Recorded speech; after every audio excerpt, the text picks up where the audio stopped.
ನಮಸ್ಕಾರ ಸ್ನೇಹಿತರೆ, ಇಂದು ನಾವು ಟಾಟಾ ಗುಂಪಿನ ದಿಗ್ಗಜ ನಾಯಕನಾದ ರತನ್ ಟಾಟಾ ಅವರ ಜೀವನದ ಬಗ್ಗೆ ತಿಳಿಯಲು ಹೋಗುತ್ತಿದ್ದೇವೆ.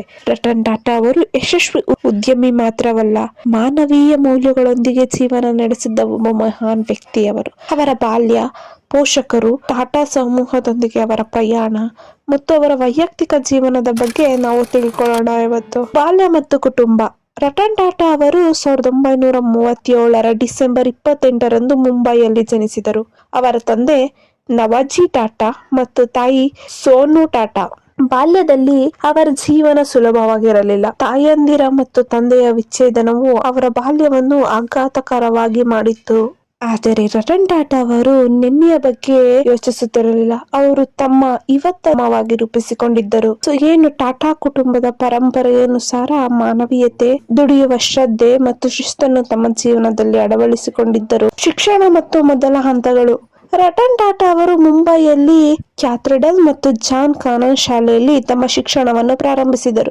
ನಂತರ ಅಮೆರಿಕದ ಕಾರ್ನೆಲ್ ಯೂನಿವರ್ಸಿಟಿಯಲ್ಲಿ ಆರ್ಕಿಟೆಕ್ಚರ್ ಮತ್ತು ಸ್ಟ್ರಕ್ಚರಲ್ ಇಂಜಿನಿಯರಿಂಗ್ ಅನ್ನು ಪೂರ್ಣಗೊಳಿಸಿದರು. ನಂತರ ಹಾರ್ವರ್ಡ್ ಯೂನಿವರ್ಸಿಟಿಯಲ್ಲಿ ಶಾಲೆ ಮ್ಯಾನೇಜ್ಮೆಂಟ್ ಕೋರ್ಸ್ ಅನ್ನು ಕೂಡ ಮಾಡಿದರು.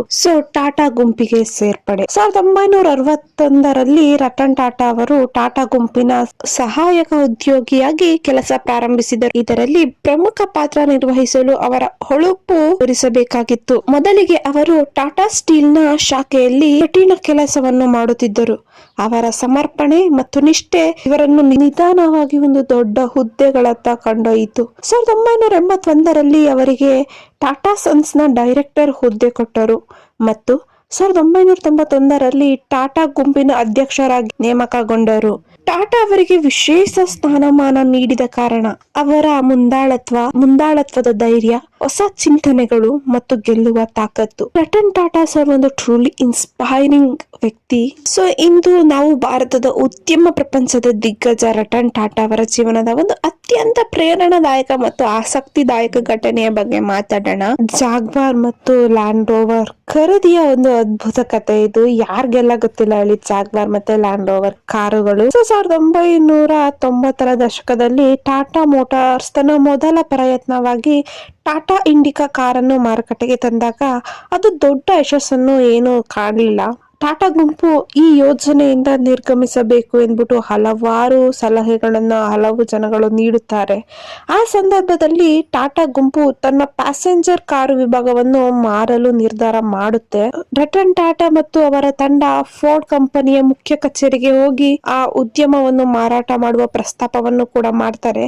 ಅಲ್ಲಿ ಫೋರ್ಡ್ ಕಂಪನಿಯ ಪ್ರಬಂಧಕರು ರತನ್ ಟಾಟಾ ಮತ್ತು ತಂಡವನ್ನು ಅವಮಾನ ಮಾಡ್ತಾರೆ. ನಮಗೆ ಕಾರು ಉದ್ಯಮದ ಬಗ್ಗೆ ಯಾವ ತಿಳುವಳಿಕೆಯೂ ಇಲ್ಲ, ನಿಮ್ಮ ಕೈಯಲ್ಲಿ ಇದನ್ನು ಏಕೆ ಪ್ರಾರಂಭಿಸಿದ್ದೀರಿ, ಈ ತರ ನಿಂದನೆಗಳನ್ನು ಕೂಡ ಮಾಡ್ತಾರೆ. ಆ ಟೈಮಲ್ಲಿ ರತನ್ ಟಾಟಾ ಅವರು ಮೌನವನ್ನು ಅವರ ಪ್ರತಿಕ್ರಿಯೆಯಾಗಿ ನೀಡ್ತಾರೆ. ಈ ನಿಂದನೆಗಳನ್ನು ತಾಳ್ಮೆಯಿಂದ ಕೇಳಿದ ರತನ್ ಟಾಟಾ ಅವರು ತಕ್ಷಣವೇ ತಮ್ಮ ತಂಡದೊಂದಿಗೆ ಭಾರತಕ್ಕೆ ಹಿಂದಿರುಗುತ್ತಾರೆ.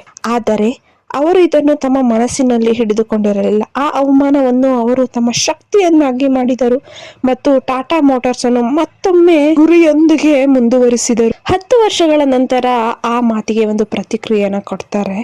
ಹಣಕಾಸಿನ ತೊಂದರೆಗೊಳಗಾದ ಫೋರ್ಡ್ ಕಂಪನಿ ತನ್ನ ಜಾಗ್ವಾರ್ ಮತ್ತು ಲ್ಯಾಂಡ್ ರೋವರ್ ಮಾರಾಟ ಮಾಡಲು ಯೋಚನೆ ಮಾಡ್ತಿರುತ್ತೆ. ರತನ್ ಟಾಟಾ ಅವರ ಟಾಟಾ ಗುಂಪು 2008ರಲ್ಲಿ ಆ ಬ್ರ್ಯಾಂಡ್ಗಳನ್ನು $2.3 ಬಿಲಿಯನ್ ಖರೀದಿಸುತ್ತಾರೆ. ಅದರೊಂದಿಗೆ ಜಗತ್ತಿಗೆ ತೋರಿಸಿದ ಏನಪ್ಪಾ ಅಂದ್ರೆ ಅವರು ಯಾವುದೇ ಚಲನೆಗೆ ಹೇಗೆ ತಕ್ಕ ಉತ್ತರ ಕೊಡುತ್ತಾರೆ. ಇಂದು ಜಾಗ್ವಾರ್ ಮತ್ತೆ ಲ್ಯಾಂಡ್ ರೋವರ್ಗಳು ಟಾಟಾ ಗುಂಪಿನ ಅತಿ ದೊಡ್ಡ ಲಾಭದಾಯಕ ಬ್ರ್ಯಾಂಡ್ಗಳಲ್ಲಿ ಒಂದಾಗಿವೆ.